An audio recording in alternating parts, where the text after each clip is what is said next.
Welcome to the Deep Dive. Today, we're jumping straight into, well, a real storm of action from WWE SmackDown, hashtag 1356, just wrapped up July 18th, San Antonio, Texas. We've got the event report, backstage stuff, confrontations, a lot to get through. Yeah, it was packed. So if you want the quick version, the need to know on all the latest shifts, the big twists in WWE, you're in the right spot.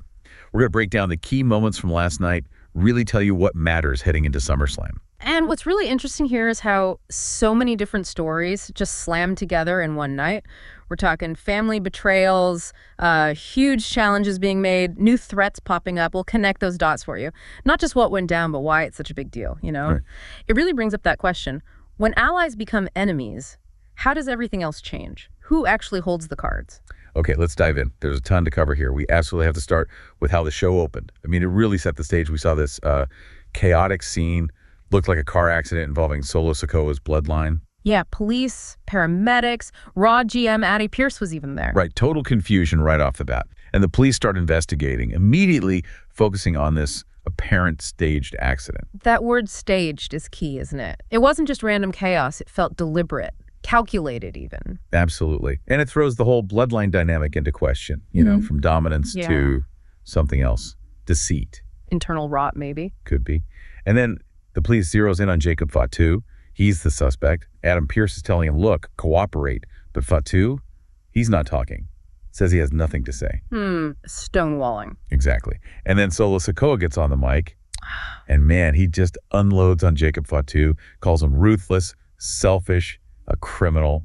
Says Fatu doesn't deserve the titles, doesn't even deserve to be in WWE, claiming he, Solo, made it happen. Just driving that wedge deep. And that public condemnation, it forces everyone to pick a side, doesn't it? But then you see the reaction from Fatu and Jimmy Uso. Oh, yeah. Immediate. It wasn't just a reaction, it felt coordinated. Like this was the plan, maybe? A response to Solo's move? It suggests the power structure Solo thought he had maybe wasn't so solid. And visceral is the right word. Fatu gets cleared by the cops, and who's waiting? Jimmy Uso. Right there. Ready? And bam. Yeah. They immediately jump. Solo, Tala Tonga, JC Mateo, Tongaloa. Total ambush. Chaos erupts. Fatu dives over the commentary table onto Tala Tonga. Then he and Jimmy hit that double super kick. They look totally unified against Solo's crew. A clear statement. We're together. Against you. The fight spills into the ring. Fatu goes right after Solo. He grabs a chair, tries that hip attack on Solo's neck. Oof. That could have been bad. But JC Mateo makes a save just in time. Solo gets away. So Fatu and Uso, they take out Mateo and Tongaloa instead. Really send a message. So following Solo's big speech, Fatu and Jimmy strike back hard and fast. It makes you wonder, how much control does Solo actually have now? Good question. Because that attack felt like a total rejection of his leadership. And the fallout. Adam Pearce comes out. No messing around.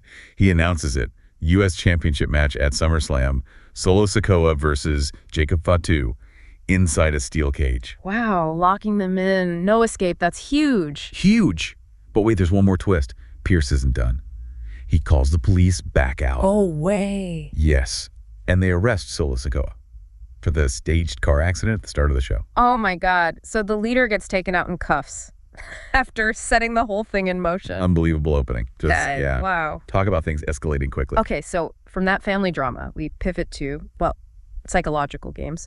Cody Rhodes and John Cena, that contract signing everyone was waiting for. Yeah, the SummerSlam main event contract. Cody comes out first, signs it, and then he talks, gets reflective, mentions losing to Cena at WrestleMania 41. Right, and he admitted something interesting. He talked about his whole don't flinch thing. Yeah. And he said, point blank, I flinched when he lost to Cena. And kind of humanizes him, you know, using that past loss as fuel makes his drive feel more real. That's a great point. It adds depth. But then Cena comes out. Yeah. And he drops the bomb. Uh-oh. He won't sign. Refuses. Says he's got a big Netflix movie. He's emotionally exhausted, not physically ready. Convenient timing. Right. He claims it's best for business for him not to compete. That sounds like, well, it sounds like he's trying to back out, doesn't it? Like he knows Cody's coming for him and maybe he isn't ready. Well, Cody certainly took it that way because his reaction wasn't just disappointment. It was pure aggression. Instantly. Chases Cena down, attacks him, throws him into the apron, into the steps. So much for respecting the legend. Cody just snapped. Completely snapped. They brawl. Cena tries using the title belt as a weapon. Oh, desperate move. Cody dodges, kicks him, then grabs Cena's own belt and just clocks him with it. Lays him out. Vicious. Turning Cena's own symbol against him. And the finish. Absolutely audacious. Cody puts the unconscious Cena on a table, climbs the ropes. Yeah. Yes, splash. Puts Cena through the table. Man. But he's not done. He grabs Cena's hand, the unconscious hand. You're kidding. No, forces Cena's hand to sign the contract, then holds it up and declares the match is now a street fight. Tells Cena, look at the fine print. Wow.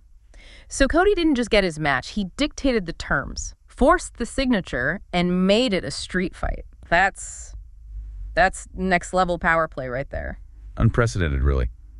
Talk about forcing someone's hand, literally. Yeah. So while those were the huge headline moments, SmackDown also did a really good job seeding other things, right? Setting up more for SummerSlam and even beyond. Definitely. Like in the tag team scene, Charlotte Flair and Alexa Bliss confirmed they're teaming up for the tag titles at SummerSlam. Even though they made a point of saying they're not friends. Exactly. Which adds a layer, doesn't it? For sure. An alliance of convenience. Always interesting. How stable can that be? We'll see. And Charlotte, she also got a win over Raquel Rodriguez. Pinfall after a roll-up. Keeping her momentum going. And then there was that big fatal four-way for the men's tag title, #1 contender spot. That was a great match. Yeah, about 15 minutes. Fast-paced stuff. Rey Fenix and Andrade got the win. Andrade hit the massage on Ciampa for the pin. They beat #DIY, Fraxium, and the Motor City Machine Guns. Solid win. And their title shot is coming up fast, right? Next SmackDown. Yep, next week. So that division's moving quickly, too. Okay, what else? Women's title. We got a teaser video. Yeah. Tiffany Stratton versus Jade Cargill for the women's title at SummerSlam. Building that up. Good. And ongoing feuds heating up. Oh, yeah. Damien Priest beat Carmelo Hayes, but only by DQ. Interference. Aleister Black ran in, pushed Priest off the top rope, hit him with the Black Mass. So that rivalry is definitely not over. Black making sure Priest knows he's still around. Seems like it. And Stephanie Vacher got a quick win over Alba Fire. Piper Niven tried a post-match attack, but Vacher fought her off. So lots of moving parts. New contenders, old grudges flaring up. It shows the depth, doesn't it? But then you have groups like the Wyatt Sicks just looming. Absolutely. They dropped another one of those cryptic video messages. What was the theme this time? Talking about a band that connects them. Something about shared blood. And a warning to everyone, follow them, or end up like the Street Profits. Chilling stuff. Their whole motivation is still such a mystery, but they're clearly a threat. It's not just about titles for them, is it? It feels bigger. Feels way bigger. And speaking of the Street Profits, they actually addressed the Wyatt Sicks with PFAB. Oh, yeah. What do they say? They kind of acknowledged, reluctantly, that the Wyatts are the tag team champions now. Like, it's a reality they hate, but it's real. Facing facts. But they vowed to get the titles back. And then they actually confronted #DIY after their loss in the four-way, still showing that fire, that drive to get back on top. Good to see. They're not just fading away after that loss to the Wyatts. No way. So, yeah. What a deep dive this has been. An absolutely huge night on SmackDown. For sure. You had the Bloodline literally self-destructing, staged crash, accusations, a brawl, an arrest. Wild from start to finish. And then Cody Rhodes basically bullying John Cena into a street fight for the championship. Incredible sequence of events. It just showed you, didn't it, how fast things can change, how far people will go for power, for titles, and how one show can totally reset the map heading into a huge event like SummerSlam. Definitely. It was part chess match, part just explosive brawl. You saw calculation and pure raw emotion all in one night. Yeah. And it really makes you wonder, right? In this kind of environment where family turns on family, where contracts get forced, what does loyalty even mean? What does ambition look like? And maybe the bigger question is, how much are you willing to sacrifice to get what you want, to reach the very top? That's a heavy thought to end on, isn't it? Something for all of you to think about. Well, thank you for joining us on this deep dive. Until next time, keep looking for those insights. Stay informed.